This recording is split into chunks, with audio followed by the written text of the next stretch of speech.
আচ্ছা বন্ধু, বলো তো দুধের দাম কত? দুধের যা দাম তার থেকে তার সরের দাম অনেক বেশি। যদি লক্ষ্য করা যায়, সরের থেকেও অনেক অনেক বেশি দাম মাখনের। আবার মাখনের থেকে ঘিয়ের দাম অনেক বেশি। কিন্তু ভালো করে ভেবে দেখো তো, এইগুলো সব দুধ থেকে তৈরি হচ্ছে।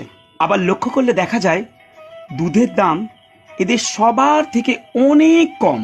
আমার মনে হয় ঘি দুধের থেকে প্রায় 10 থেকে 15 গুণ বেশি, তাই না? কিন্তু কেন? কেন প্রশ্ন আসে না মনে? কেননা দুধ নিজেকে জ্বলে পুড়ে এবং যথেষ্ট পরিশ্রম করে এই অবস্থায় আসতে হয়েছে। দুধকে যথেষ্ট পরিমাণ জ্বলতে হয়েছে, যথেষ্ট পরিমাণ পুড়তে হয়েছে এবং যথেষ্ট পরিশ্রম করতে হয়েছে, তবে এই ঘিতে পরিণত হয়েছে। এর জন্য তাকে অনেক সময় ধরে পুড়তে হয়েছে।